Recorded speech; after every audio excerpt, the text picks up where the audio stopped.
Hello. We'll get started in a few minutes. It's good to see you.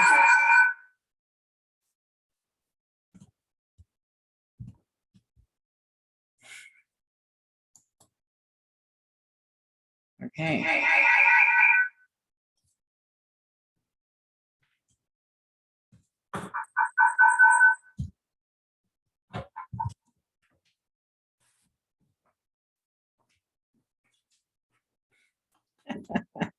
Okay.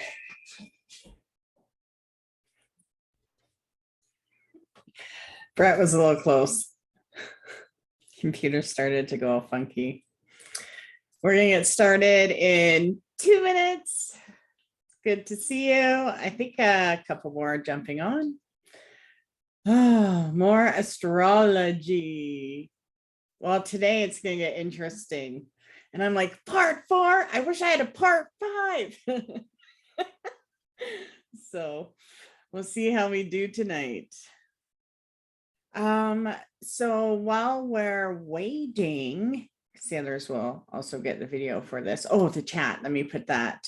I hope you, yes, Neo-Citrin. Actually, I'm doing a Neo-Citrin right now. I'm not, it's not that I'm not feeling good, but if I do too much psychic work, I get a bad earache. So I drink Neo-Citrin and it seems to help. It's either Neo-Citrin or I wear earmuffs. Earmuffs are like cozy socks for my ears in between my work. Yeah, okay. If you cut out, don't worry. We're going to have this recorded. We have a big wind here too. It's pretty weird. It's so sunny and beautiful, but the wind is strong. And hopefully you won't see any robbers trying to get in behind me. There's robbers in our area. They've been going crazy for days.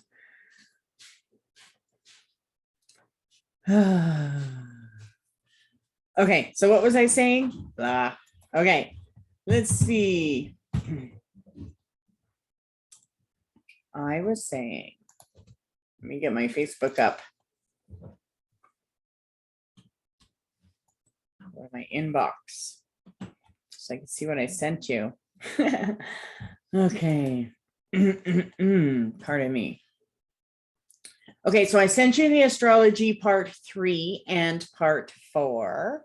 So have fun working on those. And at the very end, I did put a spot where you can do an astrology forecast for someone. So you can do your own, or you can also do someone else's.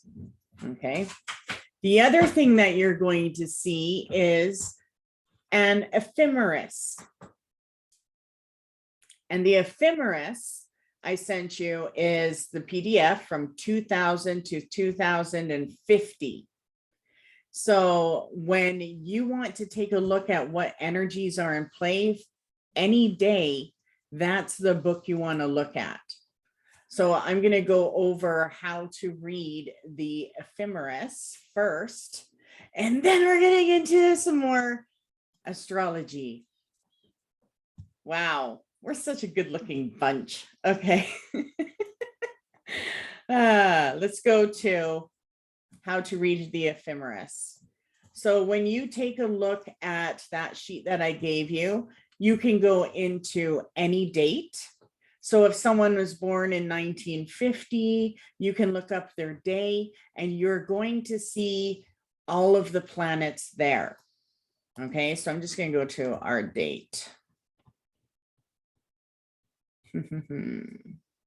So you can create anybody's report from these charts, and that's how astrologists do it. So, and the other thing is when this is what everyone does reports off of. What the hell? I'm going the wrong way. and it goes up to 2030. So you can make predictions. My 10-year prediction for January 1st, 2032 is, and you can do a forecast on it. How cool is that? Just off of this odd looking table that I'm having difficulties finding our day.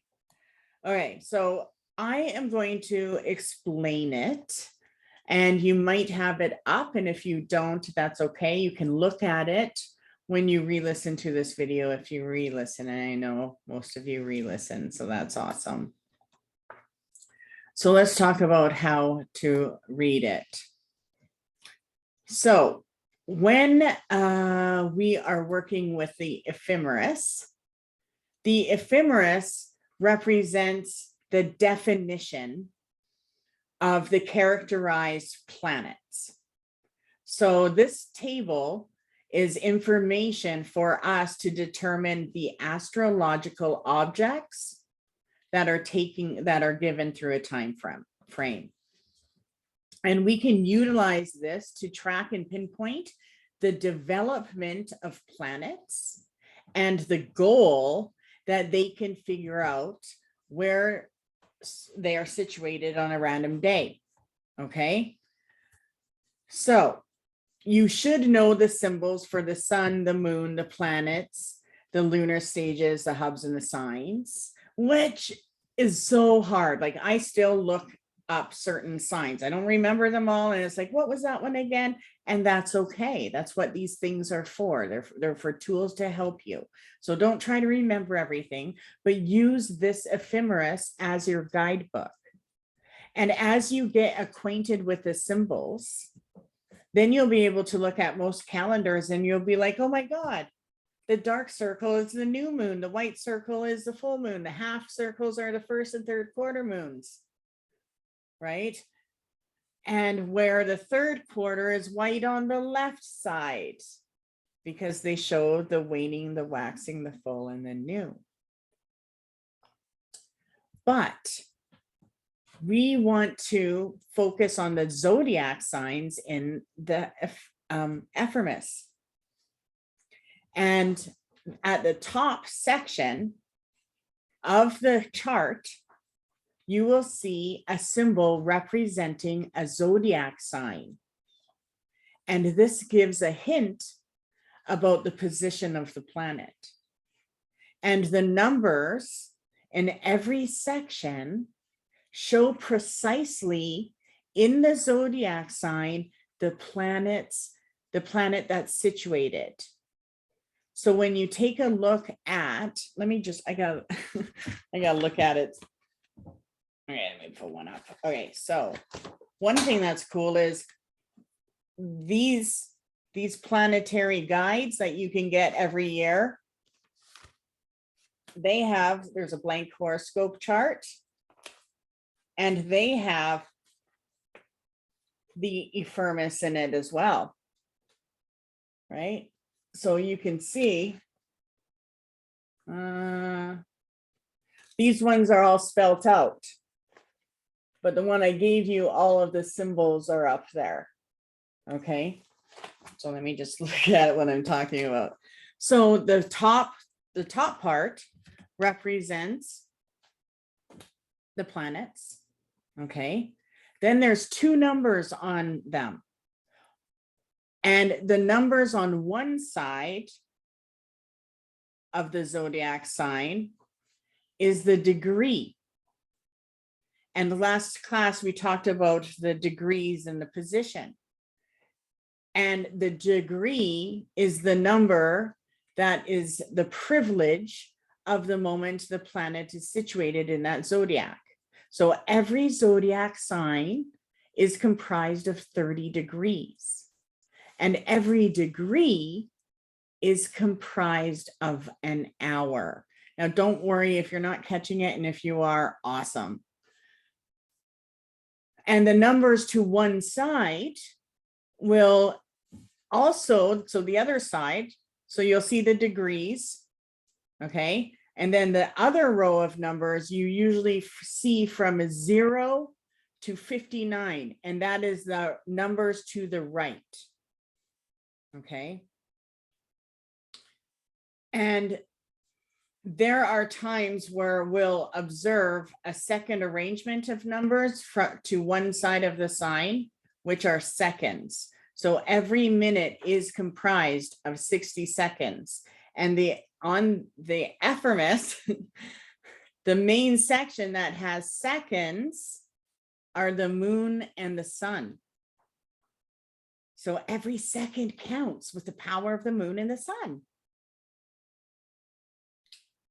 Then there is what is called the astro data. And that is the box on the right side. And this data, not everyone has.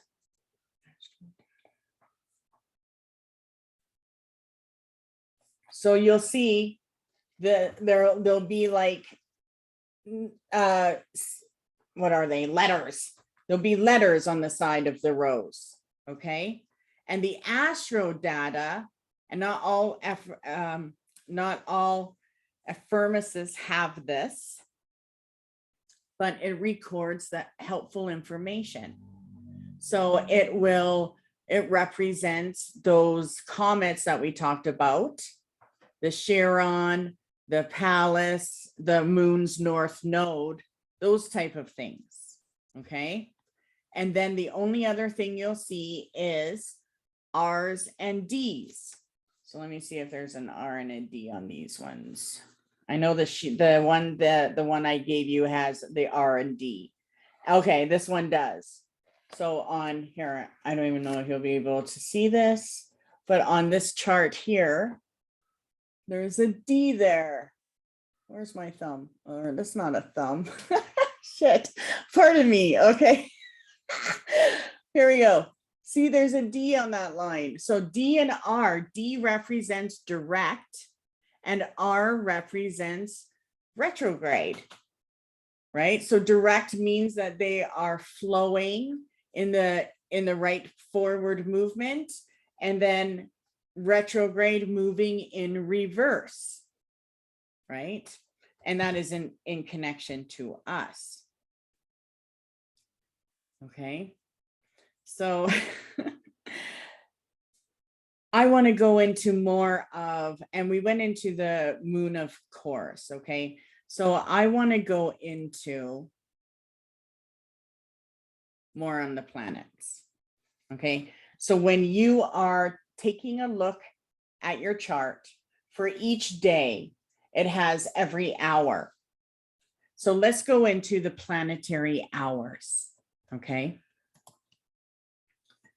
So the planetary hours, we are going from first hour to 24. So 24 hours, okay, in a day. And the first hour is the sun. So when you take a look at your sheet, you'll see, okay, where am I? I don't even know what this is. October. I gotta get something that makes sense. Yeah. So let me go into our month. June. Okay, there we go. Sorry. So we are at June 10th, Friday. So it'll say June 10th, Friday, and then it has the sun. So for us, the first hour of the sun is giving a speech. Okay, so that is when we can communicate and put together what it is that we need to do and to speak. Okay, the second hour represents the planet Venus, and that represents gaining and receiving love of the gods. So I'm talking about when these hours came about, okay? So Venus represented gaining love of the gods. The third hour was Mercury, and that was for addressing the gods or the universe. I'm going to go into more of the planets.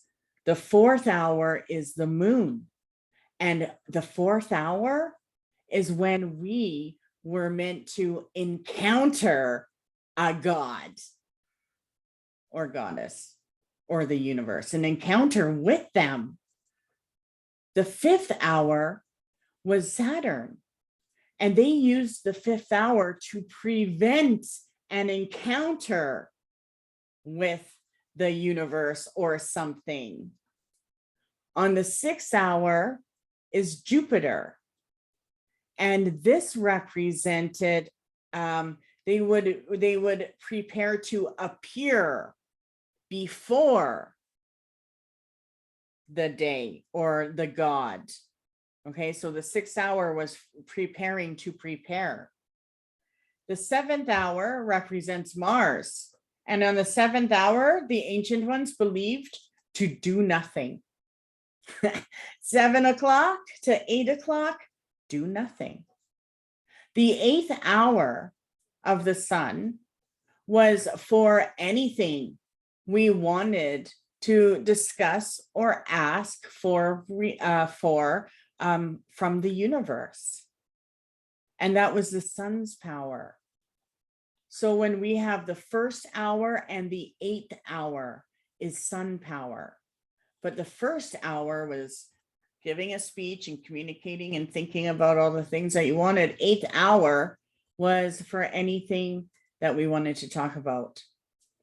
The ninth hour is Venus, anything regarding love.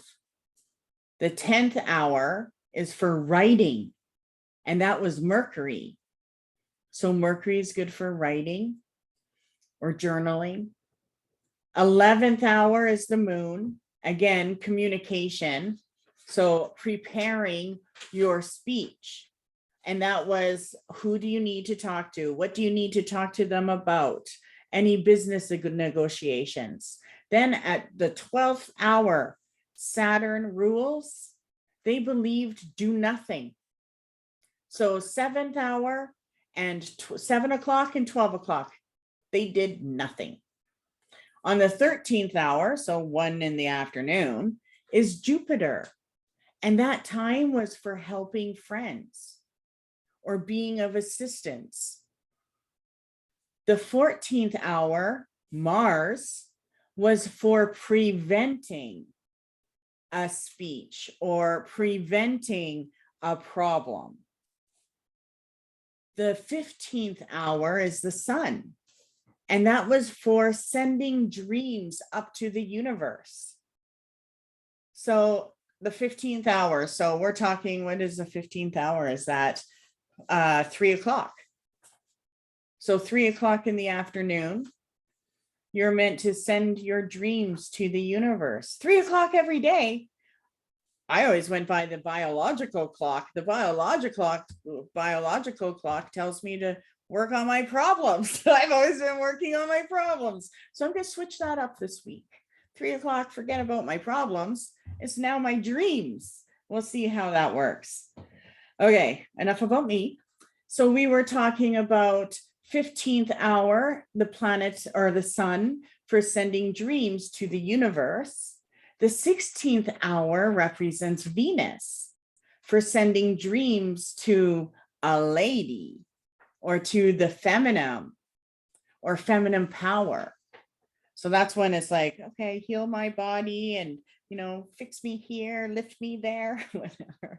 The 17th hour is Mercury, and that represents doing nothing. So we have 3 hours in the day where we shouldn't be doing anything. I wish, right? Everyone's shaking their heads. The 18th hour is the moon, and that's when we're supposed to work. So 18th hour, we're supposed to work and do something. The 19th hour is ruled by Saturn, and that is do nothing. So you get an hour of doing nothing, then an hour of work, then another hour of doing nothing. Now we're at the 20th hour, which is Jupiter. And that was the time where magic or talismans were made. On the 21st hour, it was preparing them for the appearance of the universe. And on the 23rd hour or the 22nd hour was the sun. No, I got lost. 20th hour, Jupiter making talismans. 21st hour, I forgot about, is Mars. And the 21st hour of Mars was used for binding and restricting. So binding and restricting others and any issues that you have, right? The 22nd hour represents the sun. And that is what your magic you do appears to the universe. And on the 23rd hour, it is Venus. And that is appearing before a lady. So you have the power of the sun and you have the power of Venus, which is the feminine, both present in power after magic was done. And then on the 24th hour, you rest and do nothing. Pretty crazy. That's like the planetary hours. Okay, and I want to get into it. And now that, okay, so put what I just told you, that would be Sunday planetary hours, right? So then after we go from the 24th hour of Mercury, rest, do nothing, then you go into the first hour again. But not every day is the same planetary hours, so they'll change. Okay, so Sunday's hours will be different than Tuesdays, and that's why we use these books. Okay, so let me get a little bit more into it, because that's a little taste of it, but let's go into the planets so that you can understand the magic behind each one when you're looking at the chart. Okay, so let's see. How can we implement? Why do we use astrology? So that we can implement them into our life, right? It's like using the influences that most people are unaware of. And that's what I love about it, because it's like, why not jump into an easier flow? And, you know, most people think that when they're doing their spell work or they're focusing on their life, that if they're doing it, it's like it's all them. They're all by themselves. Honey, anytime you're doing magic or anytime you're doing any type of focused intent on desire and anything that has to do with your purpose, there is so much power around us. So why not tap into it? And, you know, I gave you this copy of the ephemeris, but if you wanted a copy before 1950s, I can definitely get you that, because some of us have parents that were born before that 1950s, and you might want to do grandparents, parents reports. So let me know. But what I wanted to say is the Navy, the Army, they use this. They actually have an army, what? Yeah, ephemeris. So Army actually has one that they use so that they know when the planets are in power. And, you know, it is true that when you're aware of it, you'll be more aware of some of the things that happen, like for me in the electrical stuff. But you can also tap into it for the benefits, for sure. So the wheel of the stars go forward with 7 wheels of 7 planets. That's all of destiny. And they are Saturn, Jupiter, Mars, the sun, Venus, Mercury, and the moon. And the influence of the planets surround us all the time. In the names of the days of the week, every day is named after a planet.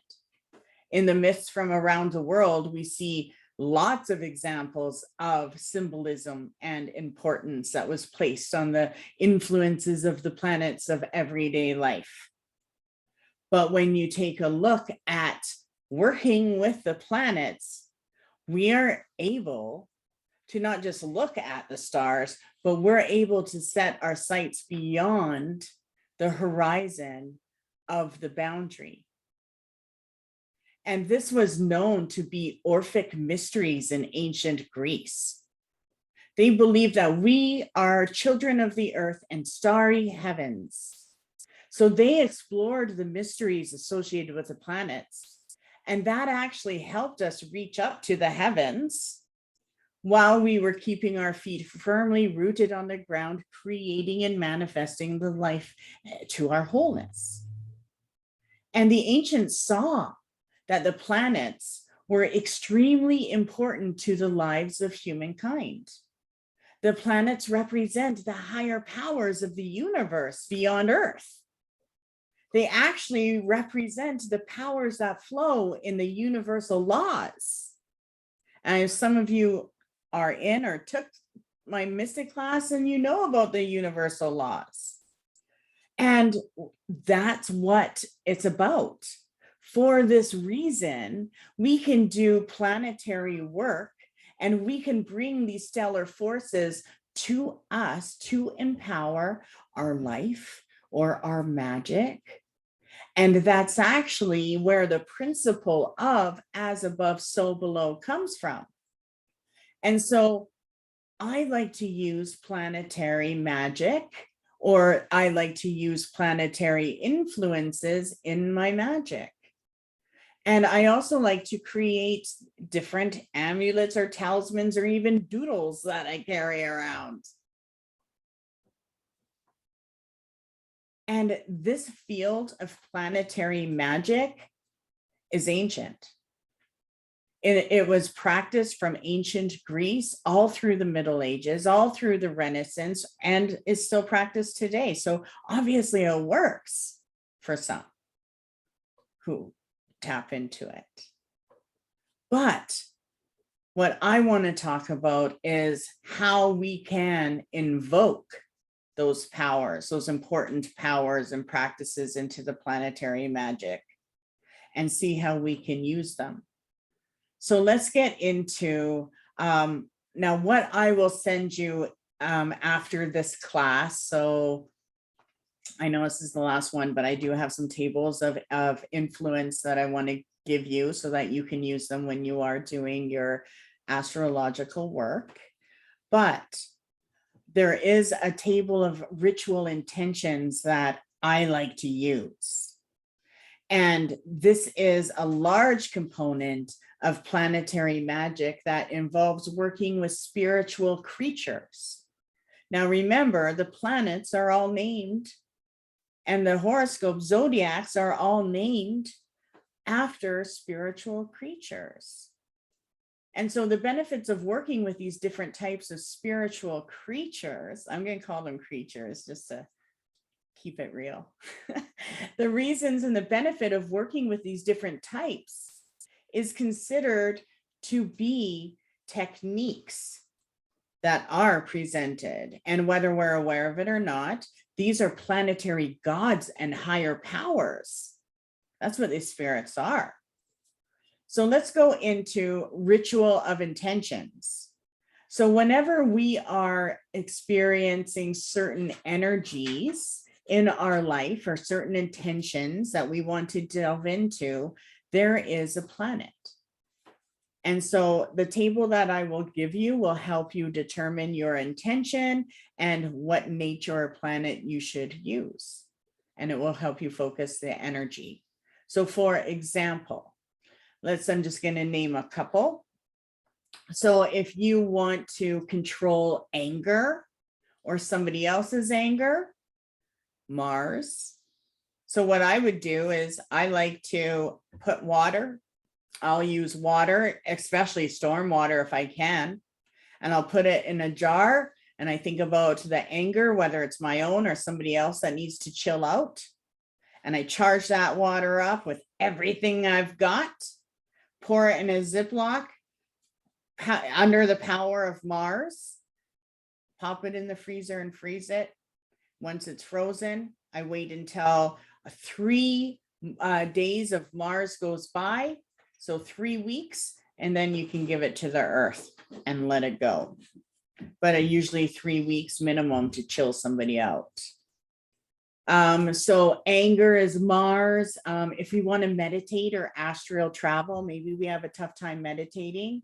Moon, the time of the moon, or Mondays is a good time, right? If we are increasing attraction, any type of attraction, whether it's love or money, anything that you desire, Venus is the planet. If we want to have safe birth, and we want to give someone protection, they're pregnant, Moon is the planet.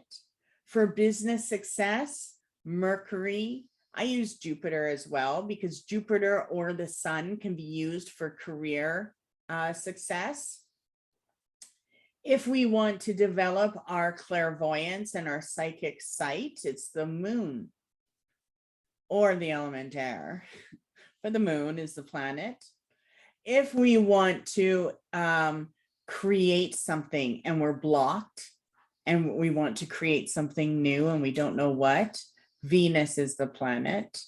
Let's talk about duty and performing. Maybe somebody's not performing the way they should.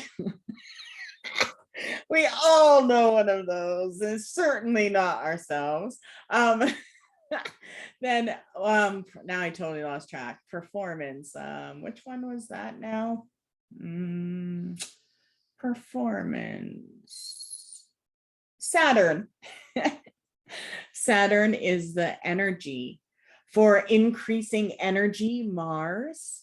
For increasing enthusiasm, so you're like totally dragged out, you need some enthusiasm and good energy, Jupiter.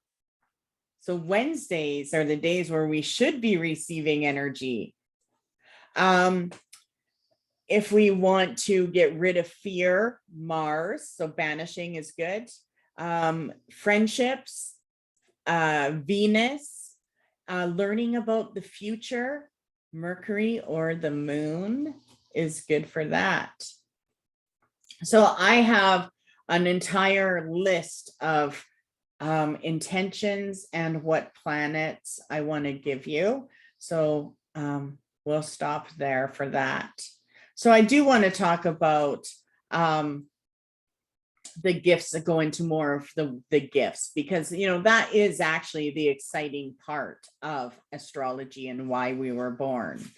So we were also meant to let me see where I'm going with this. So when you are studying the 7 planets, in the old days, they were known as the 7 wandering stars. That's what the ancient ones called them. And so astrologers would always show forth what the divine had, what gifts, what powers, what virtues that we could receive from the celestial bodies that is the 7 planets. So the influence of each of these planets, or wandering stars, as the ancient ones called them, was one of the central mysteries of spiritual traditions.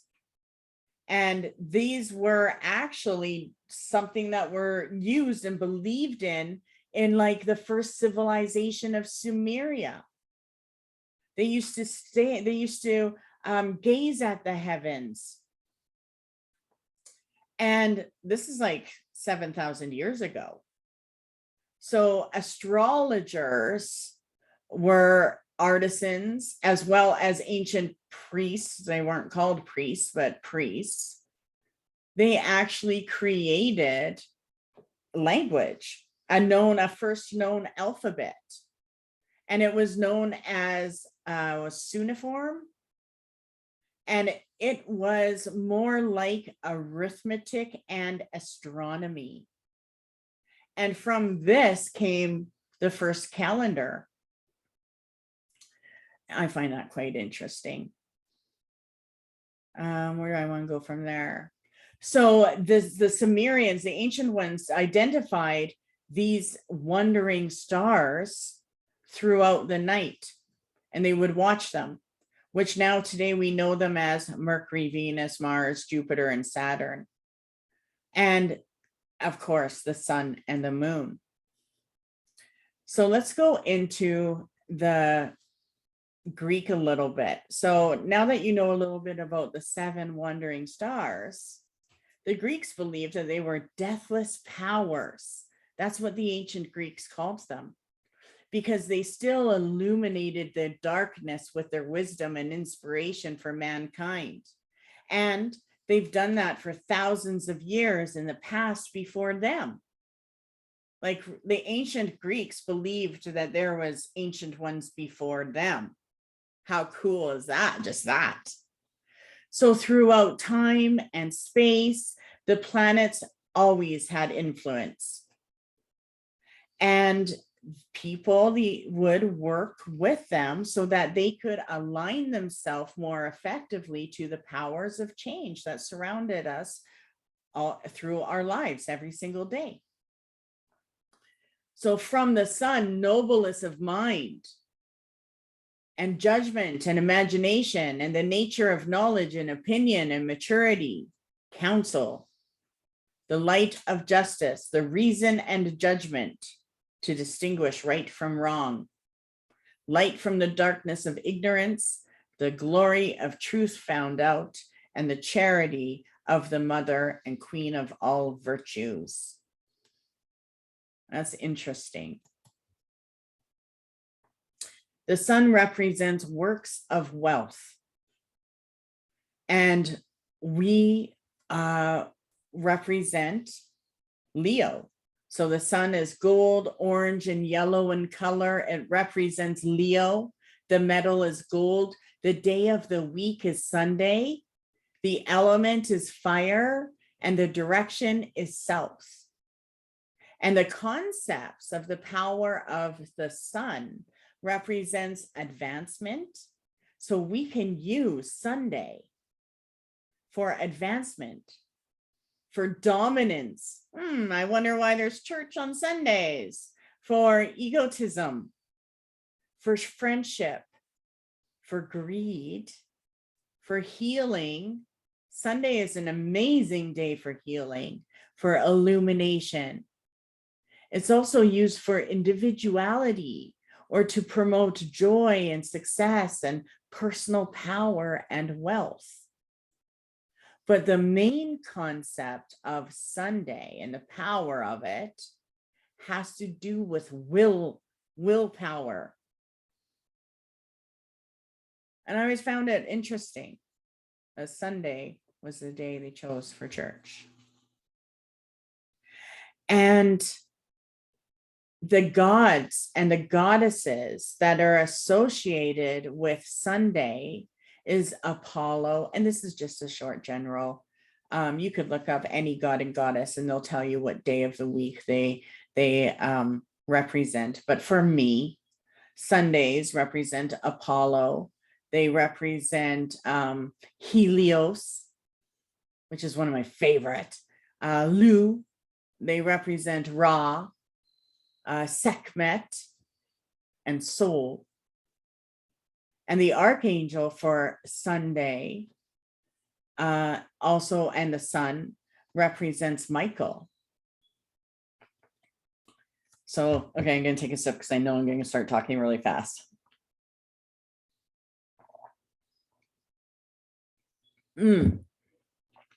Okay. So the sun is the center of our universe.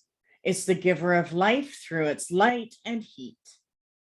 And it's unsurprising that it should have been a central object of our human fascination and our worship for so many thousands of years. The sun represents spiritual power, and it represents the heart or center, the radiation of energy. And it embodies the idea of consciousness, the reality of the soul and the spirit. And, you know, just that, right? The embodiment of the idea of consciousness, the reality of the soul and spirit is why I love the day so much. because that's life. Our soul and our spirit is alive in the idea of our consciousness. And the massive size of the sun means it comprises more than 99% of the mass of our solar system. It's true. And that's why it is the heliocentric nature of so many world religions. So with its connection to power, the association between the sun and royalty and wealth are there. So the sun has become known as the planet for advancement and success. So we want to look at, where is the sun sign in your chart, right? The drive to succeed is accompanied by the strong will or the strong-willed. And that is very essential for every single person's spiritual path. And the friendships that's associated with the sun is also surprising until you actually consider the illuminating and the life-giving qualities of the sun. Like the sun, a true friendship adds light and joy and growth to our lives. The people who are true. So sun itself helps us feel more positive and joyous. If you're not feeling positive, you're not getting enough sun. And that's what the ancient ones would tell you to do. That's what the medicine man would tell you to do. So without enough sunlight, we actually feel less motivated and positive. And that actually manifests in people as SAD, SAD, seasonal affectiveness disorder. So the importance of sunlight for life is also seen in the plant kingdom, right? In the process of photosynthesis. Without the sun, without the photoplankton in the sea, the entire food chain would break down. So the sun is truly the giver of life of Earth, or one of them, one of the life forces. And of course, everything with a positive side tends to have a negative side as well. So too much light can be harmful, as well as, the things in balance that's needed.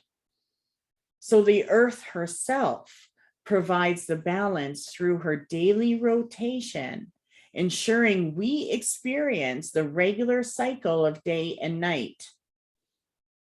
In most of the world, I know it's like daytime and up in the North Pole. Ugh, I can't handle that.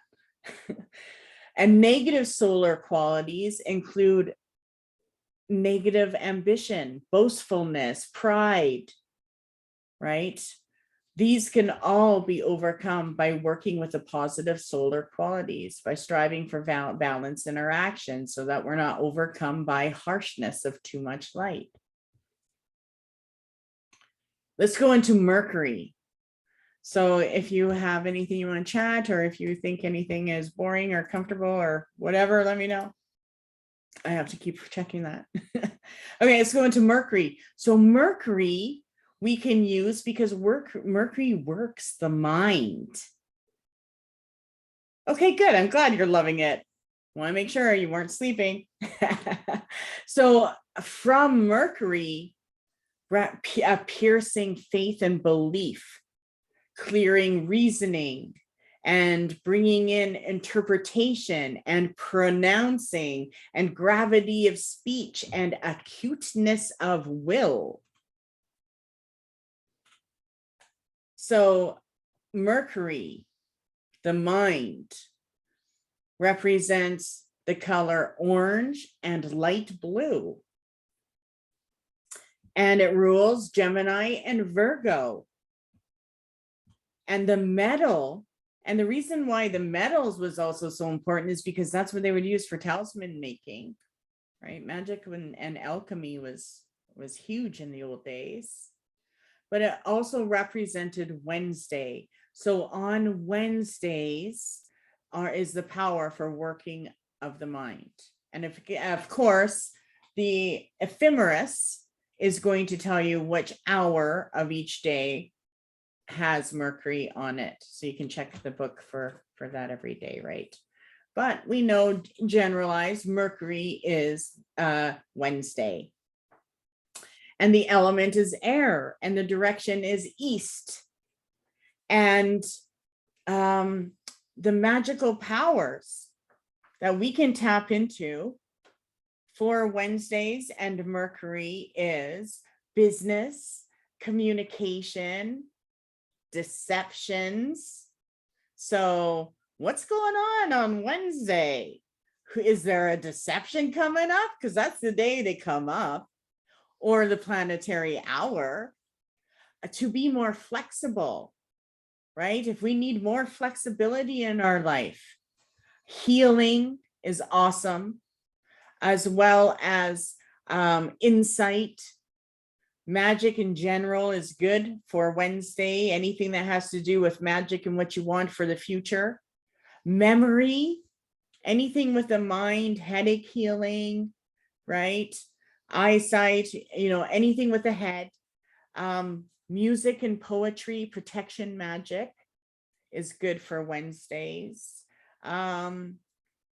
Focusing on theft magic and protection, and travel is good on Wednesdays. And the archangel represents Raphael. Raphael is a healing angel. So Mercury is the smallest planet and closest to the sun. It actually orbits every 88 days. And the ancient Greeks initially associated Mercury with Apollo. And in the morning, it was Apollo in the morning and Hermes in the evening. And so they subsequently called it Stillborn, meaning the gleaming one. And the old ancient Babylonians named Mercury after Nebu, which was the messenger god. So Mercury is associated with various qualities of communication, but also trickery.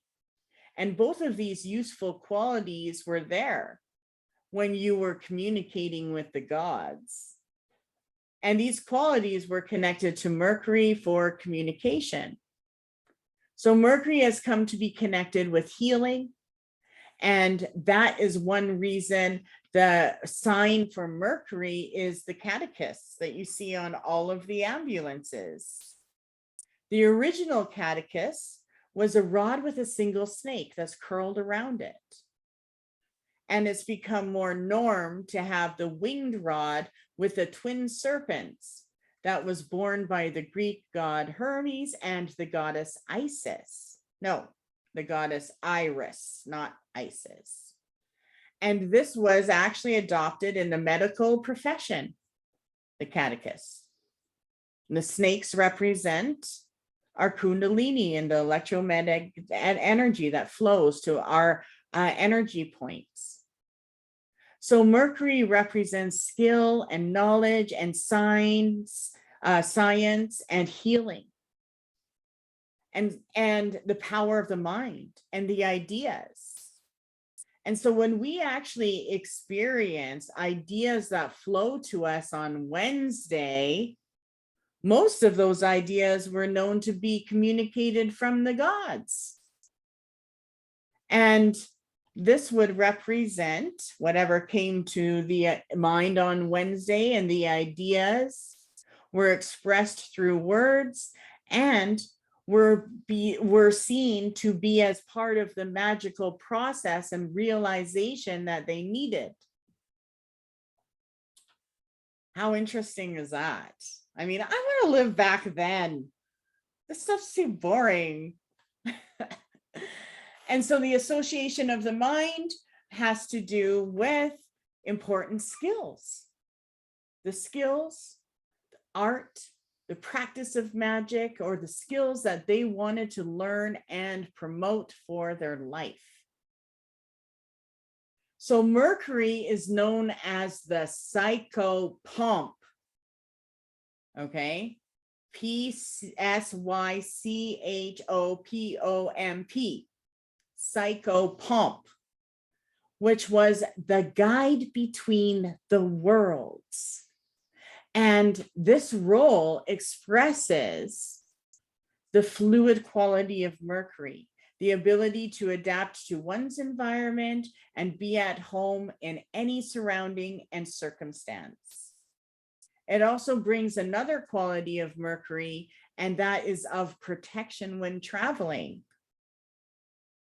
But the negative Mercury traits are deceit, they're gossip, they're lying, treachery. All of these qualities are associated with communication, and all can also be overcome with the positive traits of Mercury. So remember, each planet has a positive and a negative, right? Let's go into Venus. So Venus represents our femininity and the work of beauty. So from Venus is love, the motion of desire, the order of beauty, of sweetness. So the colors of Venus represent pink and green. And Venus is ruled by Taurus and Libra. And the metal is copper. And the day of the week is Friday. And the element is earth. And the direction actually represents the center, the spirit. That's one reason why I love Venus. She is such an amazing goddess of creation. I do a whole I'm a ritual bath person. You should see my ritual in the water. It's so awesome. And I invoke Venus in all of my baths. So I love the planet Venus and the goddess Venus. So Venus represents the center. And the magical, why we use Venus in magic, how we can tap into Venus is whatever we're trying to attract. Art, invoke, when we look at art or when we connect to art, there is a spiritual power that comes forth. Beauty, culture, emotions. So all of our emotions are connected to Venus. Fertility. So want to get pregnant? Friday's the day, get it on. Grace, right? Inspiration, dealing with jealousy, of course, love, passion, pleasure, self-confidence, being social. And the tools for Venus actually represents a necklace or a harp. Okay. So that's one reason why people like to have a sacred necklace. And the deities that are associated with Venus are, of course, Venus, but Aphrodite, Astarte, Hathor, Inanna, Ishtar, is one of my favorite, and Lucifer. And you know what I love is that Lucifer, if you go as far, far, far back as Lucifer ever was, you would learn that Lucifer was Venus. That the morning star, that Venus goes up with the sun and down with the moon. And later became Lucifer, the morning star. And the archangel for Venus is Uriel. I love Uriel, the angel of prophecy and vision. So Venus is the second closest to the sun and the nearest size to the earth. The nearest in size to the earth. And it's our neighbor. Venus is the brightest planet in the sky after the moon.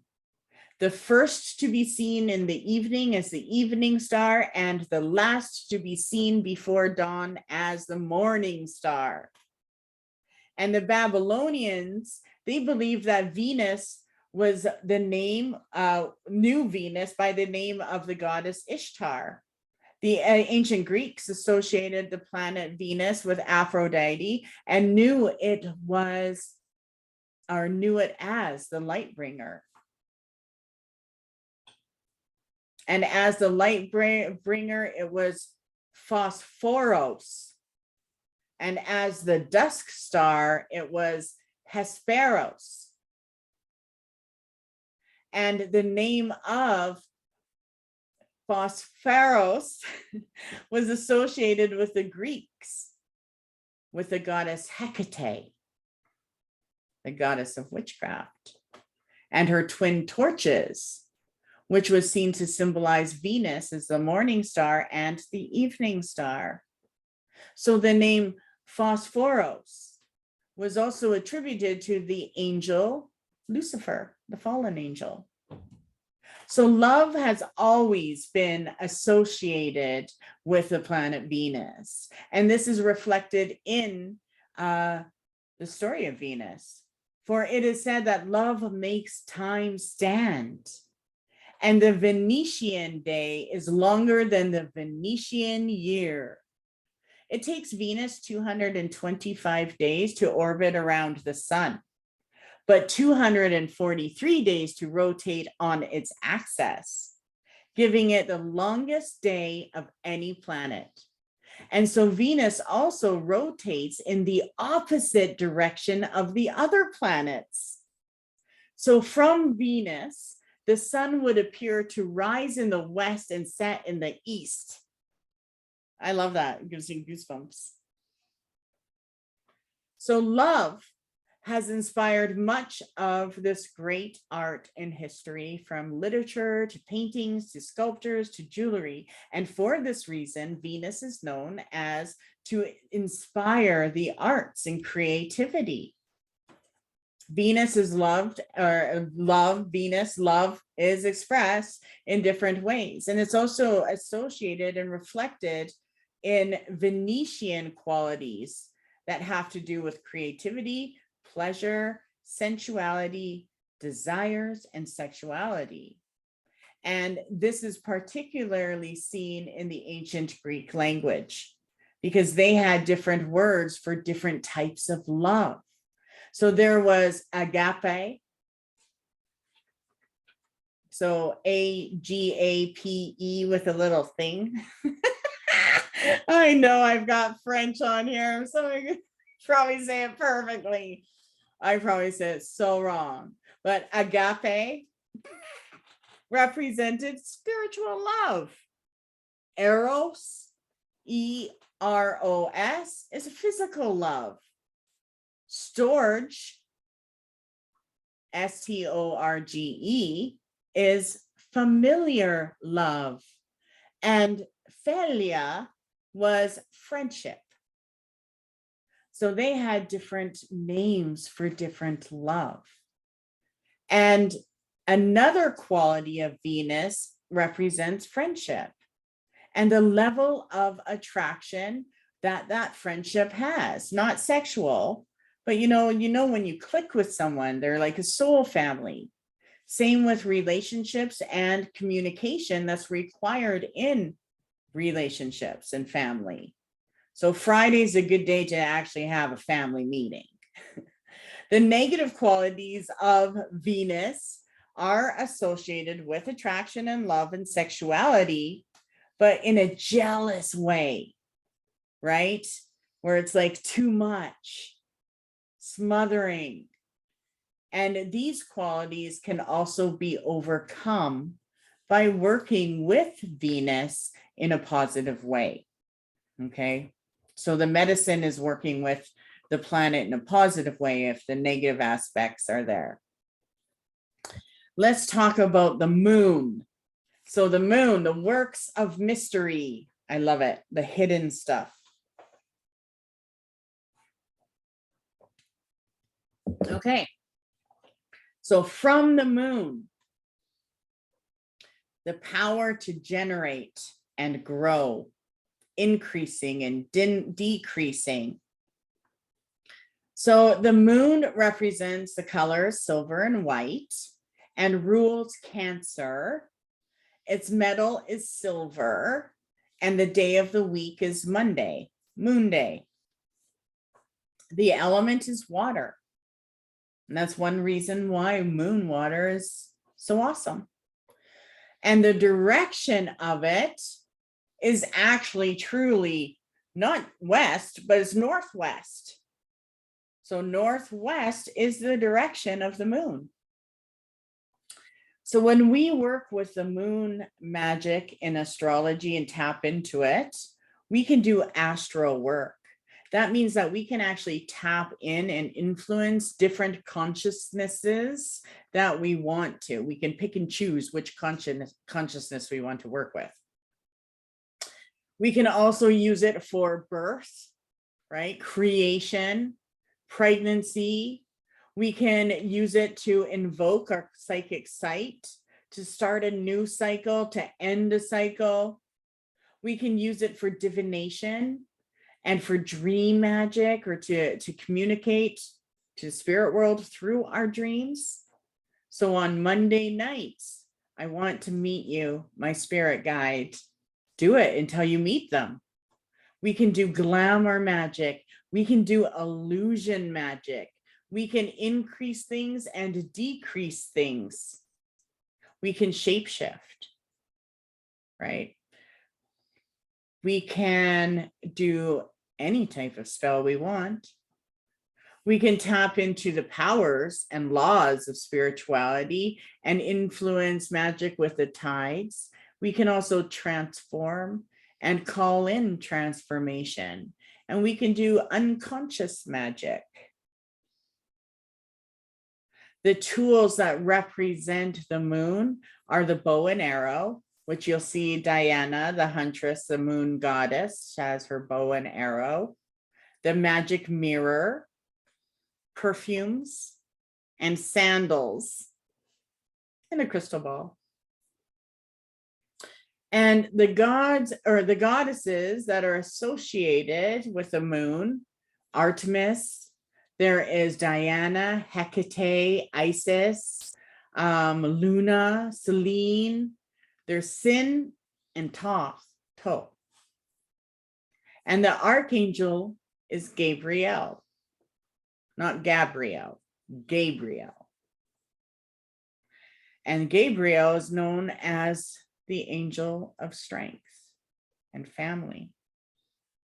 So the moon is the 5th largest planet to our sister planetary satellite in our solar system. And though it is much larger in comparison to the Earth than any other moons to any other planets, the moon orbits the Earth every 27.3 days, taking 29.5 days to rotate on its own axis. Along with the sun, the moon is the most visible object in the sky and the most obviously significant, because the moon has played a role in religions and magics since the beginning of time. The changing face of the moon was the basis of early calendars, providing a way to measure the passing of time in cycles. And the moon pulls the tides of the oceans. So us here, we have the highest tides in the world. We also have the most powerful moon magic in the world. It's amazing. So the moon pulls the tides of the ocean.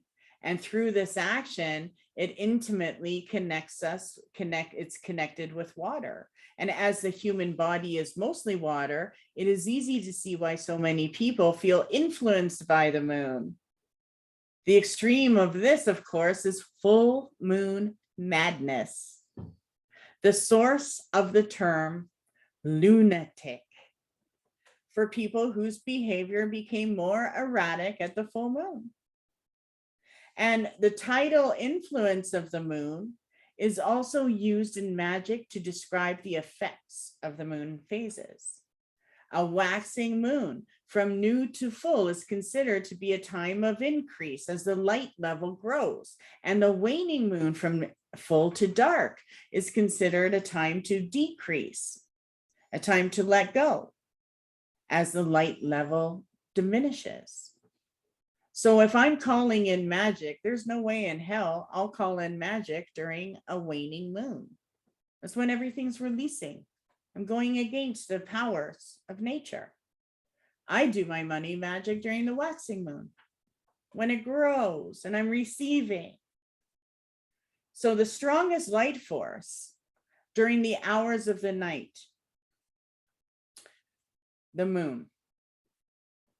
And the moon has come to be connected with the unseen, the unconscious, our dreams, our psychic powers. And this is resulted in the power of the moon being greatly emphasized in magical work, as it's seen as encouraging the development of the psychic senses and holding sway during the hours when people are normally sleeping, when dreams are expressing the language of the unconscious.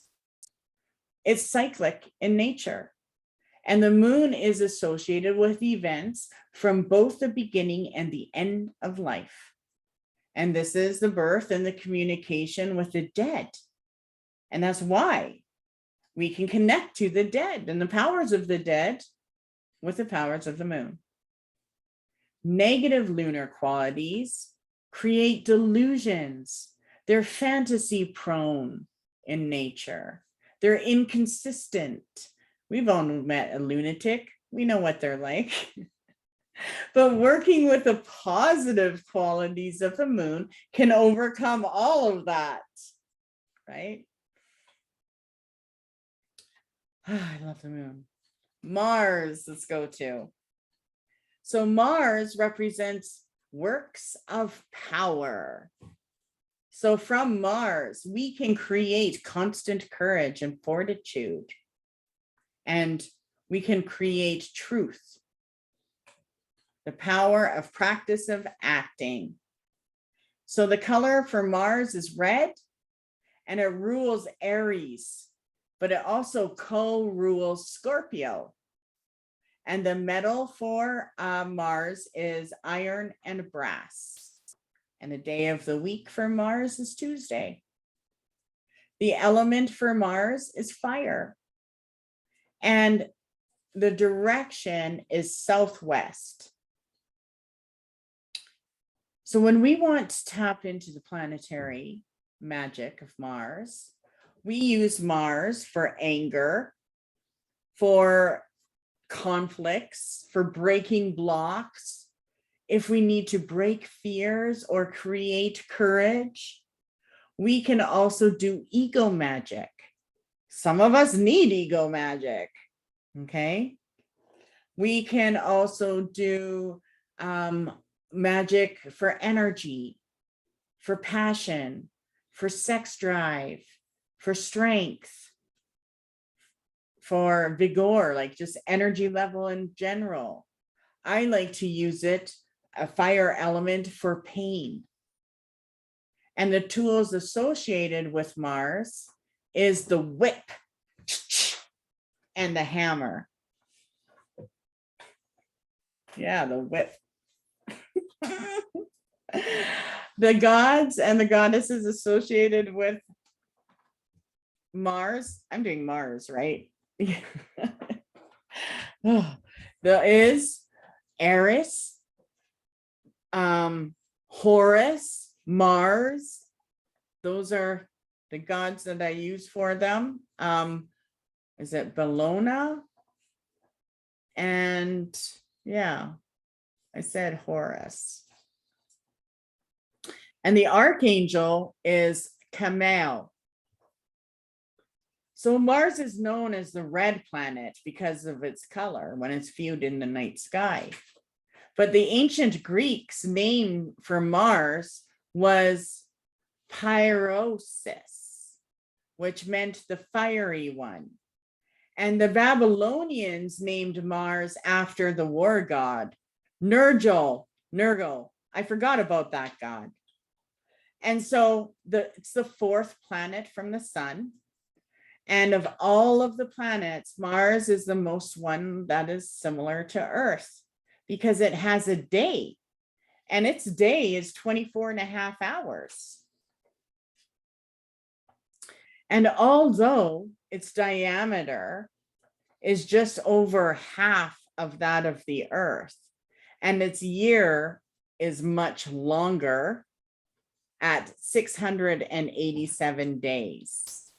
So Mars was originally associated with farming and agriculture, but it became a war god, a reflection of human development from man's early agricultural roots being overtaken by the human nature. So Mars has two moons.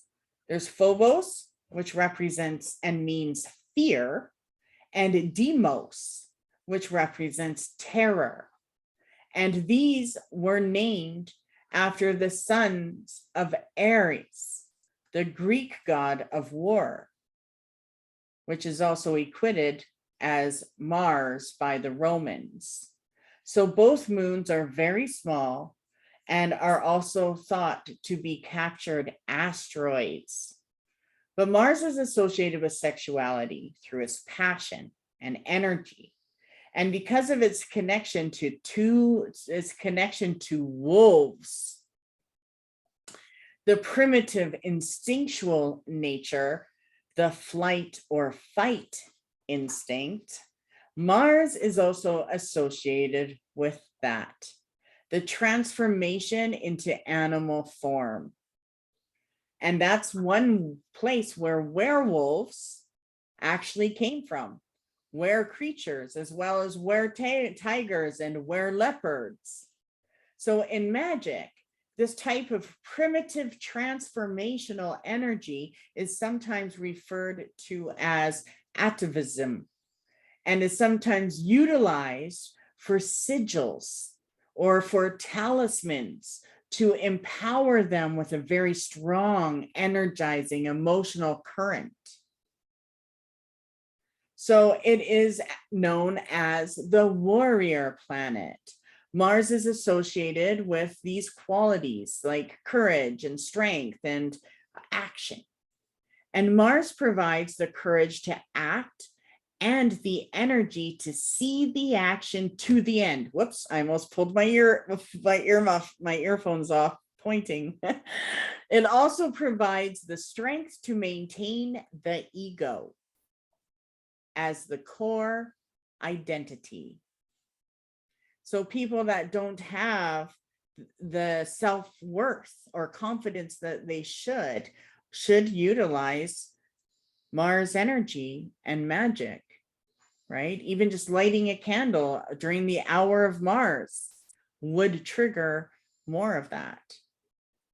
So Mars represents maintenance, whatever it is that we need to maintain, the problems that we are fighting, or the powerful energies that we need to flow more freely. Those are the things that we want to associate Mars with. And the energies of Mars is for constructive things, turn things constructive. It's not working. Or we can end things and put a destruction on it. So that is one reason why the metal iron was used to make like tools to heal and swords to kill, right? And it was also seen on how we use our anger. So when we act up in anger, it's the Mars energy that's coming forward. So anger can be focused and used as a transformational quality, not being directed at any person, but instead used to motivate, or it can be allowed to take the easy route of aggression and weaken us by making us act in a negative manner. Mars in its negative state brings abusiveness, arrogance, bullying, destructiveness, egotism, profanity, self-centeredness, stubborn, violence. So these conditions can also be healed with the positive Mars qualities, and the positive Mars qualities will remove the negative from nature. Pretty interesting, hey? So Jupiter we're at, expansion, Jupiter is all about expansion. And from Jupiter, we can use this unspoken power, right? So the color of Jupiter is blue and purple. It rules Sagittarius and Pisces. The metal is tin. The day of the week is Thursday. The element is air and water, and the direction is southeast. So when we want to tap into the powers of Jupiter, it's all about ascension. And it's all about authority. It's about our physical body health. Okay. And it has to do with devotion, enthusiasm, expansion, fortune. So I like to gamble. That's when Jupiter is in power Thursdays, I do like to gamble. Luck, right? Honor, humor, morals, politics, religion, responsibility, truth, and wealth. That's a lot. And the tools that are used is the wand or the scepter. And the gods associated is Amun, Fortuna, Jupiter, Marduk, Zeus, and the archangel is Zadkiel.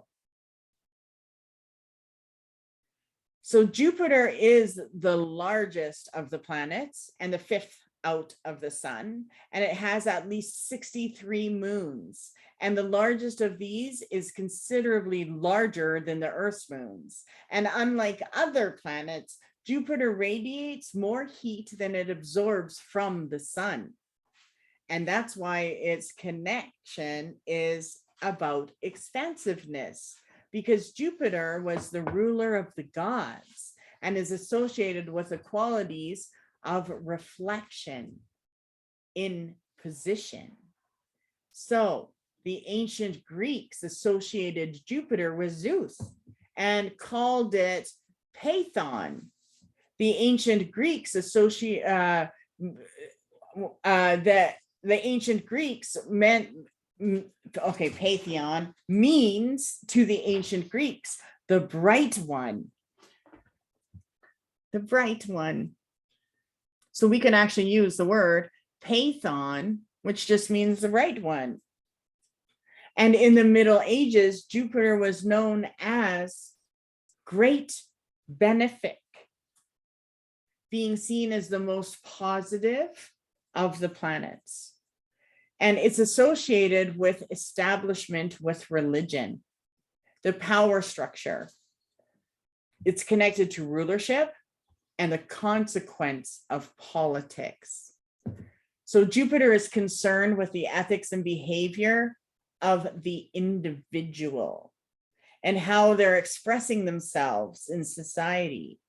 So the strength of Jupiter in a person can be seen through the level of their morals they demonstrate in their behavior. Because its association with both ethics and rulership, Jupiter is associated with law. Law is the domain of the ruler.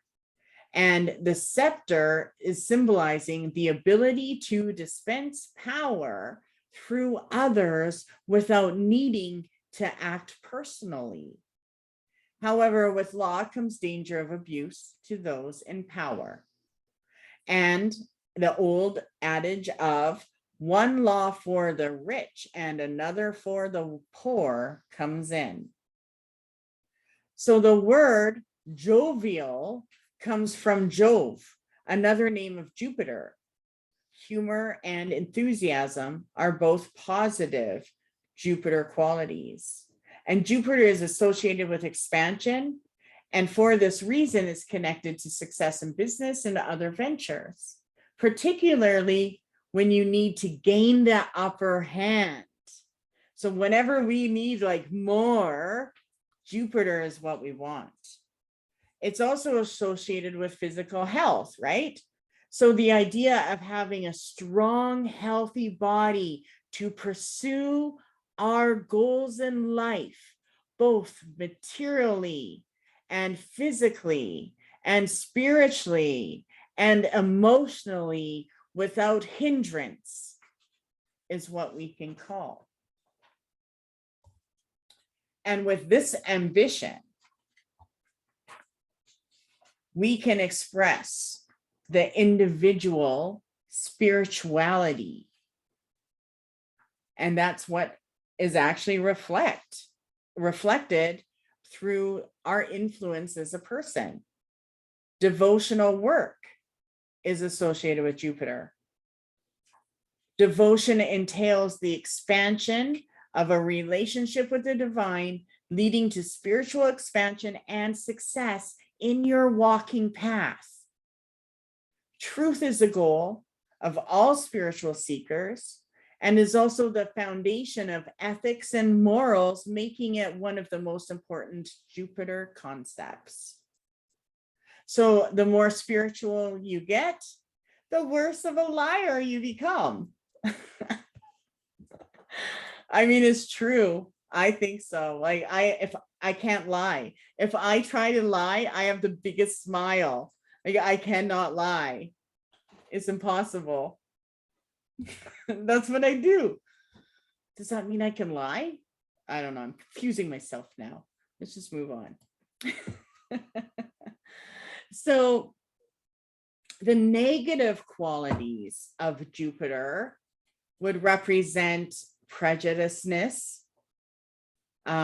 hypocrisy, recklessness, self-indulgence, just like craziness and anger. But when we're working with the positive qualities of Jupiter, we can neutralize these energies.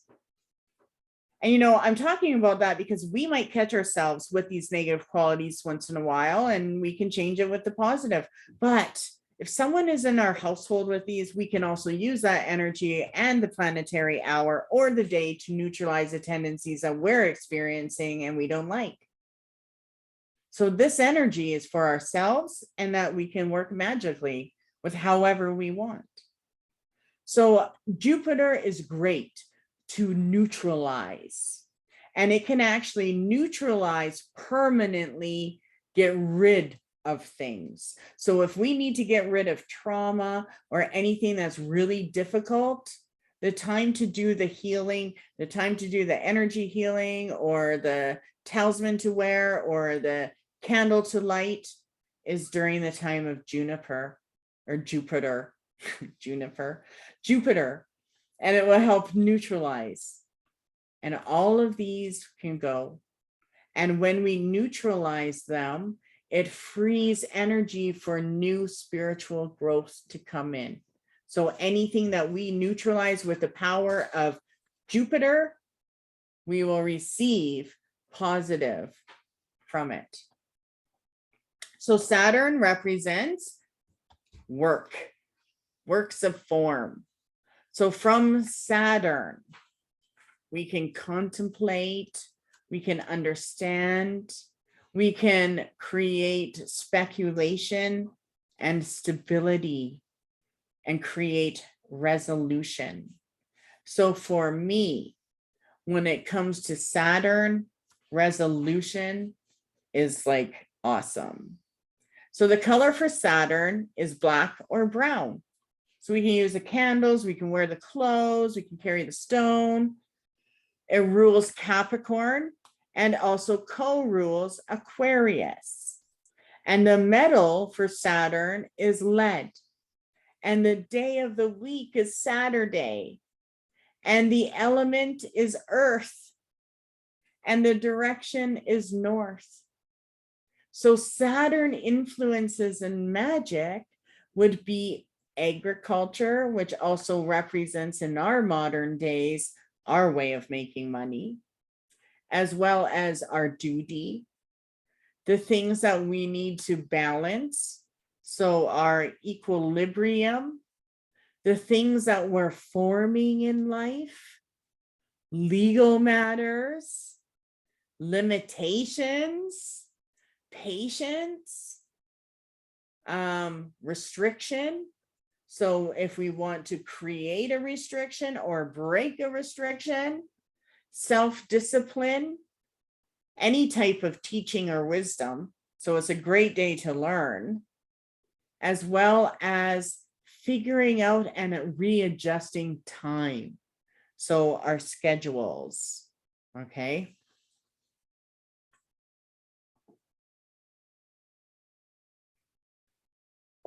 Ooh, that was good. Okay. The tools are the veil.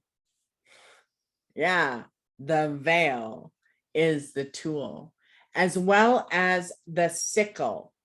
Okay, and that's the curved blade, as well as the hourglass or the book of shadows. And the gods associated are Janus, Kronos, as well as Saturn. And the archangel is Zapkiel. So it's Tzapphkiel.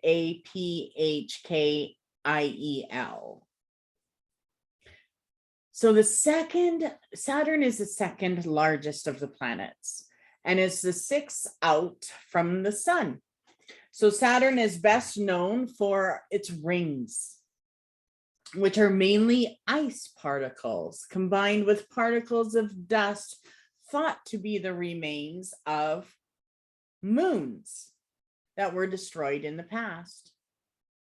Saturn has 56 moons, probably more now, but 56 moons, and was mostly named after characters from Greek and Roman mythology. So the largest moon of Saturn is called Titan, and it is the only moon in our universe dense enough to have an atmosphere. And many of the other moons are named after actual titans from the Greek myths. So to the Greeks, to the ancient Greeks, Saturn was known as Phaenon, meaning the shiny one, and is also associated with the god Kronos. Saturn takes just under 29 and a half years to orbit the sun. And this period of time, being known in astrology, is the Saturn return.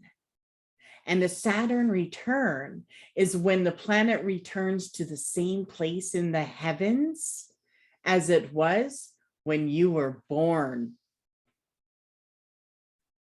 So every 29 and a half years from the day you were born.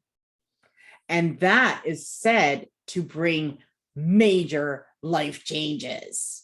So every 29 and a half years. So Saturn is the most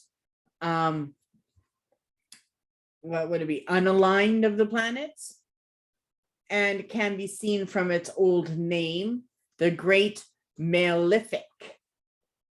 And the Roman god Saturn was actually the ruler of the Golden Age, and was the god who taught man agriculture and how to sow seeds. So Saturn is associated with time and form, as well as solidity of matter. So when we do magic, anything that we want to like manifest into physical form is earth element. In ancient times, Saturn was the most distant planet visible to man. And so it was the boundaries of the universe. And as the outer boundary, it was easy to see why Saturn was associated with time and boundaries. But Saturn is a great teacher, because the energy of Saturn teaches us to balance, and it also makes us self-disciplined on how we deal with the material world through structures and laws that sometimes feel restrictive. They provide the physical framework we need to function. and they remind us of our duty in a social and personal situation. So when we understand how things work and we're competent in performing them, we can effectively move beyond the limits of that current situation into the next. And the patience, the prudence, the practicality of Saturn are all qualities for maintaining a healthy balance in our life and not being overwhelmed by excessive tides of emotions or energy. In the Kabbalah, Saturn is attributed to Sephira of Binah and is associated with a dark mother. Binah is known as the city of pyramids, a good analogy to the power of Saturn, as the apex can be seen as the place where force manifests down into the form of pyramid. So, as the only planet with a density less than water and associated with a quality of the transitional place between force and form, it is particularly appropriate for Saturn. And the negative qualities of Saturn are anguish, desperation, lying, rigidness, sadness, melancholy.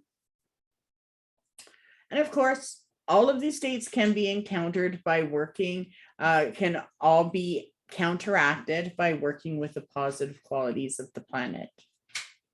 And some of these qualities can be permanently removed, but others like melancholy or sadness can creep back in and then must be recountered whenever it occurs.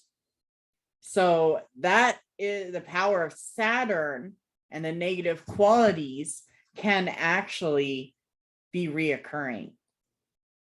Interesting, hey? So if we have reoccurring things that we need to get rid of, we want to use the power of Saturn to try to get rid of them. So let's get into, let me see where I want to get into.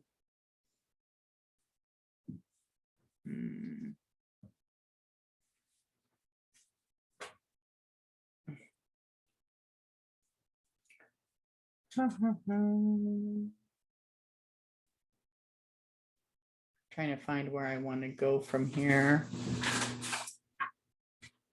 Wow, I got through those pretty quick. I'm happy. I was like, what? Okay.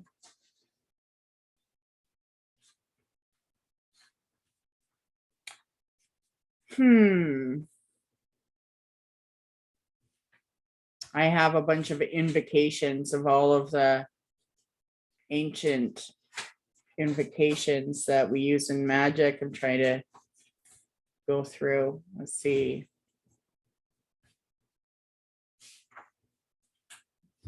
Where do I want to go? Oh, now I'm going through all my journeying. Okay. Because you can do meditations with each one too, which I'd love to get on audio, Brett. Am I allowed to do that in class? Put you to work on witness. Okay. So we went through the planets, the type of magic performed on the days and the hours. Planetary days we did. Okay. So remember, the sun is Sunday, the moon is Monday, Mars is Tuesday, Mercury is Wednesday, Jupiter is Thursday, Venus is Friday, and Saturn is Saturday. Okay, I'm gonna go back to see what we need. Okay, so I do have a chart I'm going to give you that has all of those hours we talked about, the planetary hours. Yeah, I know you might have to rewatch this. Oh my God, there's so much information. But I did try to put everything in the exercises for you. Okay, let's see, where else should I go from here?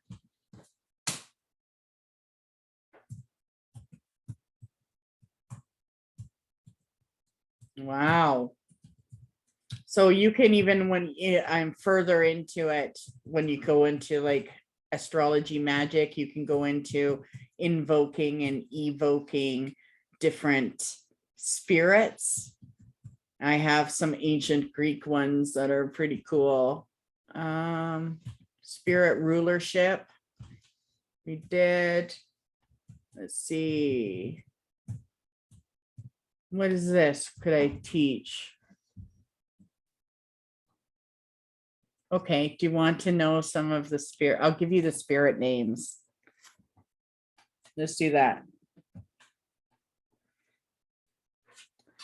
Okay. So this type of thing is not supposed to be like just put out there for anybody. Okay, because the spirit names that I'm giving you are known as ancient Olympic spirits. Okay. So I know it's not a magic class, it's astrology class, but I know a lot of you are have done magic classes. So let's do this. So planet, ready. So let's start with the sun. So the actual spirit name of the sun is Och. Och.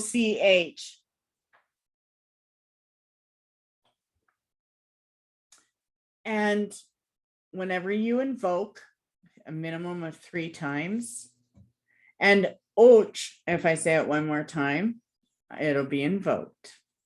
So Och, oh shit. Yes, I gotta light a candle. Brett, can you light that candle behind me? I said 3 times. That green one in my cauldron. So right there. So Och is called for treasure and wealth spells. Thank you.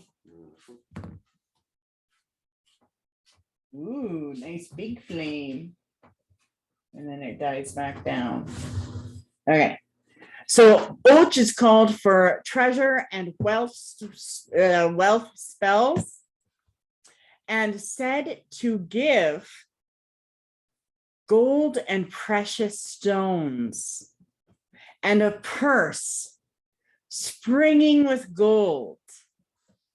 So this spirit bestows wisdom and raises the dignity of a person so that they are honored and esteemed for improving qualities of leadership and social position.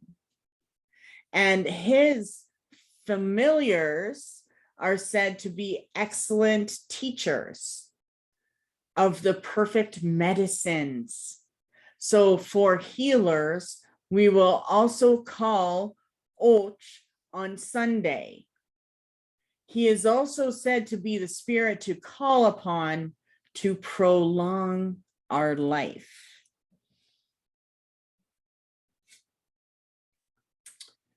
Mercury, and I'll type it in here, even though I don't think you can see the type on the thing. Okay. So let's go into Mercury. So Mercury is Ophiel, Ophiel.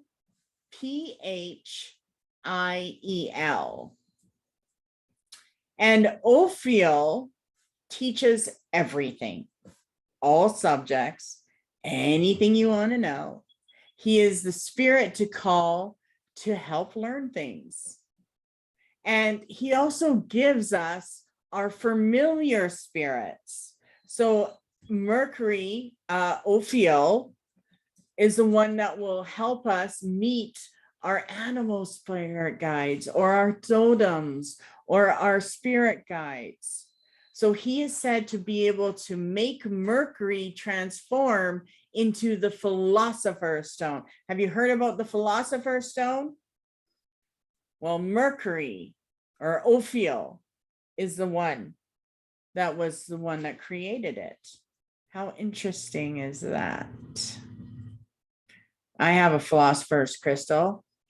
I'm going to manifest Ophiel, my next channeling, and see how that works. Never thought of that. Okay, so Venus. So the spirit for Venus, it's Friday, isn't it? I'm going to take a sip. So Venus and Friday.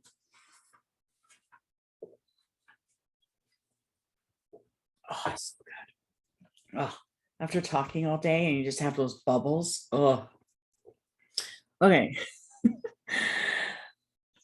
Venus's spirit is Hagith. Hagith.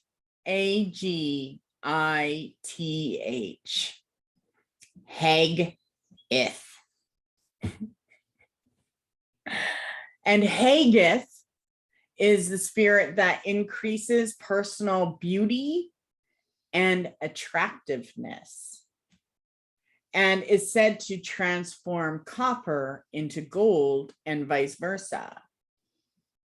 And Hagith actually also brings us faithful, familiar spirits and can bring us more guides or guidance. So anything that we need in our life to make us more attractful, whether that's our own personal beauty or the things that we desire to own. So the way we want to present ourselves to the world. Hagith. Okay, so the moon, the spirit of the moon is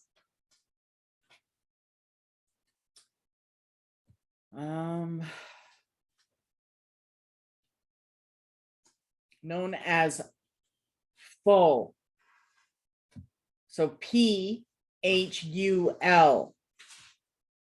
full moon, but the old way, Phul. And it was actually Felisa was the name. So full is a healer who can prolong life and can transform things. So whatever we need to transform, full can do it. And was known to create all metals into silver. And full or Felisa is the one that gives us our water spirits. So water spirit guides, or if the undines, the ruler of the undines, water creatures. So healing, emotional healing, and transformation. So the ancient spirit for Mars was Phaleg, Phaleg.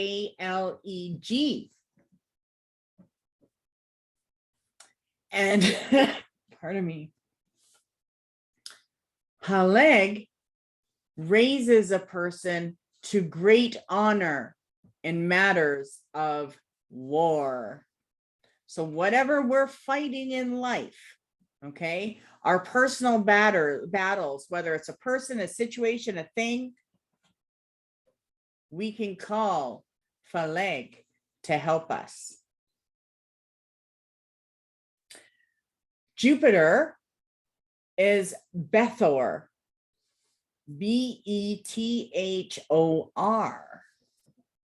And Bethor raises a person to greatness.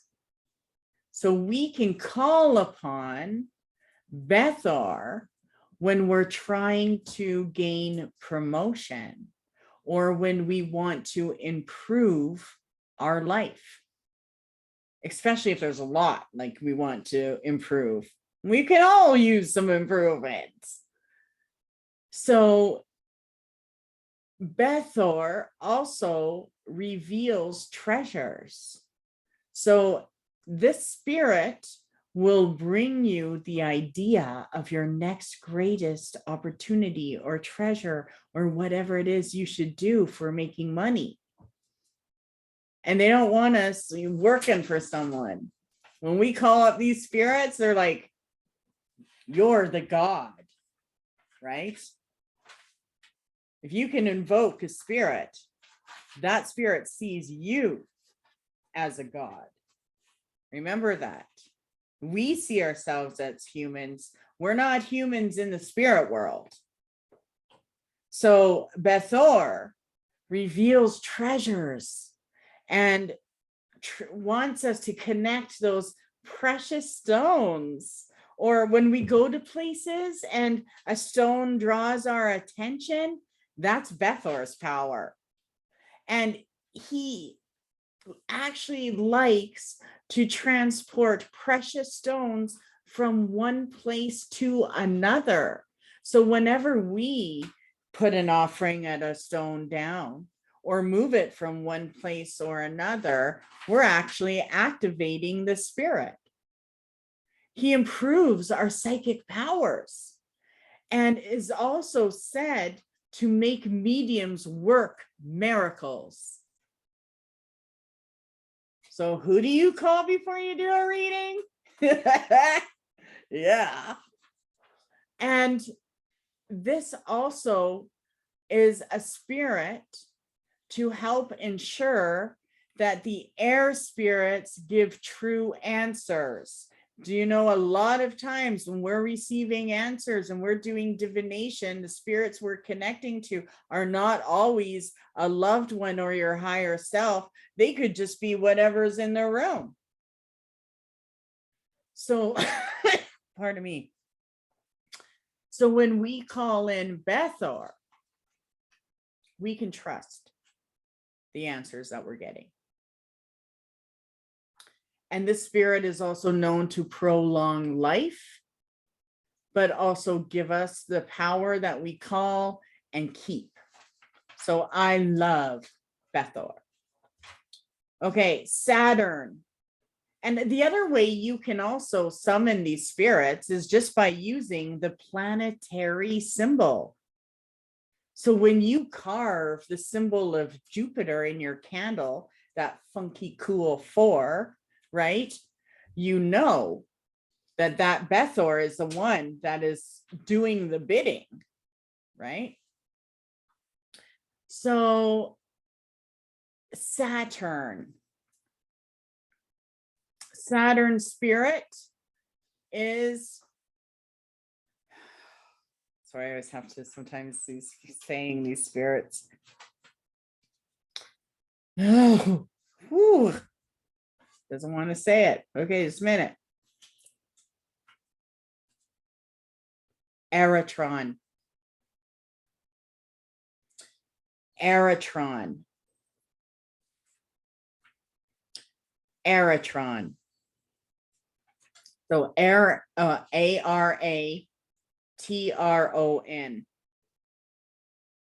I know, that is cool. Hey. So Aratron. Ooh. I'm sorry. Aratron teaches alchemy, magic, and healing, and is associated with transformation. And this spirit's power has been given as converting anything into a treasure. So remember, spirits, they like to be activated to do something, right? So a lot of these ancient spirits were used to gain treasures of different reasons, right? So this is one spirit that wants us to seek treasure, and he actually causes the barren to become fruitful. Okay? So that includes finances, that includes pregnancy. He also teaches invisibility. So if someone's like got their eye on you, this is a spirit to call to make you invisible from them. And that's one thing that I like to use this spirit for, is actually protection, right? Also gives long life and helps with familiars. And when we call Eritron to deliver us or send us our familiar, he brings our familiar to us with definite power. Okay. And so the spirits that are known to come forward from Eritron were known to be subterranean spirits. So he was known to create, I don't know, I guess it would be like more under, like these spirits are more understanding of the human, I guess, the human nature, right? I guess I could say. Pretty interesting. So those are the spirits. And there's also seals, ancient seals that were used to manifest them. And I will, I gotta write a note down. What I'll do is, do you got pen and paper? Okay, so I want to give out the spirits that we just discussed. And there was another chart I said I was going to do.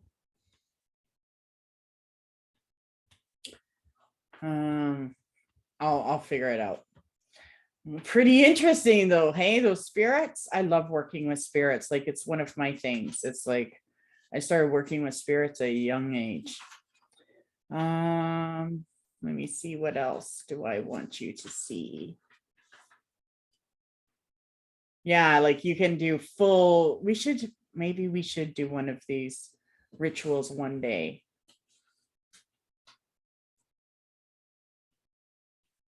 Okay, let's see.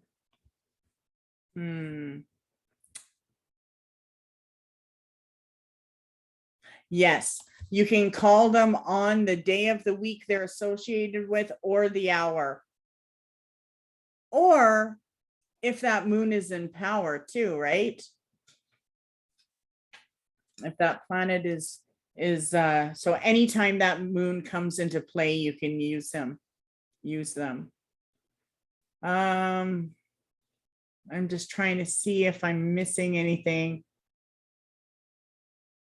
Yeah, like there's even there's more about each spiritual creature of the planets too, right? Because there's the archangel, then there's the orders of the virtues, and then there's the fourth heaven and the spirits connected to the fourth heaven, and then there's the divine name, and then there's also other spirits of each one, and then there's the planetary spirit, then there's the planetary intelligence, which is also another spirit, and then there's the demon.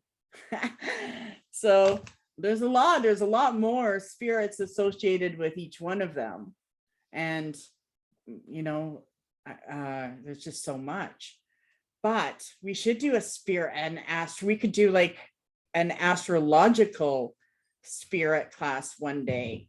But I gotta get my shit together. I got too much stuff going on. Brett's already telling me I'm doing too much. But yeah, I did want to do a spirit class, so maybe I will entail those ones. Okay, let me see, what else are we gonna miss here? I want to make sure I have everything. I know. I always light a candle. Like I don't even know how many candles I light a day. I got them all over. And if I read something I don't like, I light. Do not let me miss this. So yeah, candles are huge for me. Okay, wait, let's see if there's anything. I'm going to check my book of shadows on anything that would also help with that. I want to make sure I've got all the planetary stuff.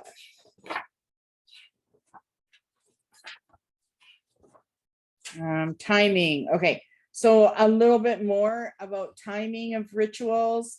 So you can add this as well. So Mondays are Capricorn and Leo. So anyone who is a Leo or Capricorn, you can do magic on them on Mondays. Or if you are a Leo or Capricorn, that is your day. So you can do magic on anything you want on your day. So Monday's Capricorn and Leo. Tuesday is Cancer and Taurus. Wednesday is Virgo and Pisces. We also have Thursday, which is Libra and Aries. Friday is Sagittarius and Aquarius. And Saturday is Scorpio and Gemini. Sunday is equal for all the signs. So Sunday, we can do anything we want. Okay. I have a little bit. That's my little book of shadows I'm using. So let's do, okay, so let's do this too. I'm just going to go off with what I have in here before we end. So let's go into waxing. Waxing spells. We can attract, we can uplift, we can draw towards us, we can improve our situations, we can reunite things and restore things. So waxing moon. The waning moon is always banishing, driving away things, releasing stuff. So for me, if I was going to do a spirit release, it would have to be during the waning moon or the new moon. I would not do a spirit release when it's waxing. The waxing moon is when we are receiving power. So I do everything I want to receive, everything I want to call in is waxing. Where waning is everything I want to get rid of. And if you're actually aware of the moon phases in your life, you'll realize that all the shit that you need to deal with comes up during the waning moon. And all of the things, all the goods that you called in during your last full moon comes in during the waxing. So I actually pay my bills during the waning. I let it go. But I call in the money I receive during the waxing. Now, if a bill is due during the waxing, I was just, no matter what, whenever I pay my bill, I call it back 3 times. And be like, I'm paying this universe, it's $628, but I want $884. I'm just going to pay out what I want and leave it. So waning is cleansing and purifying, right? So banishing, driving away things, getting rid of things, defeating things. So everything that pisses you off, get rid of it during the waning moon. That's the time where we reverse the curse, as well as cleansing and purifying. Sundays, and of course, full moon is full of power. New moon is healing and energizing. A lot of times we don't like to do magic during the new moon because people that practice black magic, new moons are their full moons. Okay, so all of the negative magic practitioners, they do their magic during new moon. All of the good magic, all the good witches, we do our magic on the full moon. Okay. On the new moon, we'll set our intentions, but we focus on healing power. Because as the negative people are doing their magic worldwide, we are invoking healing power for this planet. So a little bit of a spiritual warfare there in the occult world. Okay, so Sundays. I know I talked a little bit about them, but I opened my little thing here, so I'm sharing. These are little notes that I use for myself every day in my book. So Sunday is for acquiring popularity, riches, to free oneself of our prisons, personal prisons, for dealing with the government, for anything official or people of authority, or to repress others. I use Sunday for spiritual enlightenment and to dissolve hostile feelings, to make friends or gain hope. So, okay. On Mondays are good for travel, safety and travel, protection in all areas of life, to bring rain, to acquire things, to receive answers in dreams and matters with children. And if you ever need to reconcile or reconciliation with someone, Monday is the day. Tuesday, the day of Mars, right? To acquire riches and courage, to overthrow enemies, for self-preservation, and to ensure our survival, as well as to obtain honors. So if you ever want to get picked for something, maybe you're like applying for something, send it on a Tuesday. Wednesdays, Mercury, remember. So Wednesdays for seeing the future, for all matters that concern the mind and intellect. So anything that's going on with your mind, if it's like repeating itself, Wednesday's a good day to get the solution. To influence the written word. So writing out what you want to burn or call in, Wednesday's the best. To open closed doors. So when things feel like you've hit a barrier, if my head knocks on a wall, I'll open that door, and I do it on Wednesday. And to acquire knowledge and understanding. So if you don't understand someone or something, Wednesday's a good day to pull some cards on it and get your answers, as well as any past tests.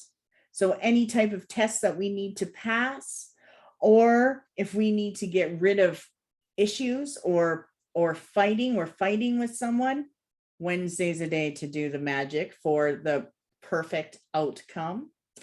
And for divination. Thursdays, the day of Jupiter, is when I like to gain peace of mind. So Thursday's my peace day. It's also the day where I seek to expand on the things I'm interested in. I also like to buy or sell real estate on Thursdays. So if you're putting in an offer or you're listing a place, make sure it's on a Thursday. If I want to acquire money, so gamble or outside influences of money, Thursday. Where are you drawn to go? If you're at some kind of little market this summer and it's a Thursday and this little booth says 50-50 and it's 178,000, buy a ticket. Okay. So Thursdays, we can acquire money. It's also a day for health and generosity, as well as friendship connection. So for friends, Sundays and Thursdays are great, as well as Fridays. So Friday is Venus. I like to use Venus and Fridays for new friendships, beauty, love, creativity. So good ideas come on Fridays, as well as kindness, being more joyful, sex. So Friday's a good night to get it on. And travel. I think I said travel. Saturdays, the day of Saturn, success in business. So it's always good to light a money candle on Saturdays. I light my money candles every day I'm open. If you want to impose your will on others, are kids not behaving? Do Saturday magic on those kids. Light up a candle when you know they're asleep and talk to their spirit. We can also, Saturday is also with anything that has to do with business. So like our concerns with food, getting our groceries, communicating with the dead, I find is the most powerful on Saturdays. So that's my little personal things that I like to do on Saturdays. Okay, so with that, your workbook, you still have stuff to work on. Do I have a full list of candles I use for money example? I have, well, in my fire magic, my candle magic class, I go through that, and I do have, where would I have that list? I have most of the colors I have on my website have the meanings of what we use the colors for too. Is that what you mean? Oh yeah, I have that. Let me see. Can you put a note on candle colors? Mm-hmm. I'll put a little thing together for this one and put a candle colors on there for you and what you can use them for. And then, yeah. Awesome. Let's pull a card on what we're going to attract. So before we go, let me just check. Okay. What did I miss? You'll be like, oh no. Okay, so we did go over the ephemeris, and that, I have to be honest, when you're doing it, it's going to take a little bit. Like sometimes, like it took me, I'm still learning stuff about astrology. You'll never not learn. There is a good website though, and it's probably the best one that you can actually click on, and it gives you all of the information you want. You don't have to look up the ephemeris and go that way. The tables that I gave you are for you to create a whole thing, right? But if you just want to be simple and you don't want to delve more into astrology, and now that you understand it and you want to learn, one of the best sites and one of the most popular is cafeastrology.com. And if you go to that website, they have, let me see, they have horoscope, daily horoscope forecasts, as well as, let me see if I'm giving you something good here. Just a minute. What did I just give you? 2022 love horoscopes. Let me see if they have. Okay, so they should have the ephemeris. I'm sure they do. I'll check. Okay, perfect. So you can use that one and just get the reports. They have reports there that you can look up, so it's easy. And then of course they have their reports for sale. Now, the reports that you have, I do offer those. So you can also offer those if you want. right? And I'll put that together for you. So if you wanted to sell the reports, I let my Sacred Circle members, they sell astrology reports, and all they do is send me the info and I print it off, or I make it up and send it to you. You can definitely do that. And I have some people that do that in their store, and they just tell their customer, you get your report within 24 to 48 hours. And it is something that you can do if you want. I don't know if I like this website. I'm going to have to find a better one, I think. I'll do a research on which one's a good one. I just use my day timer, so I don't know if that's a good one. Find your fate and see if that one is.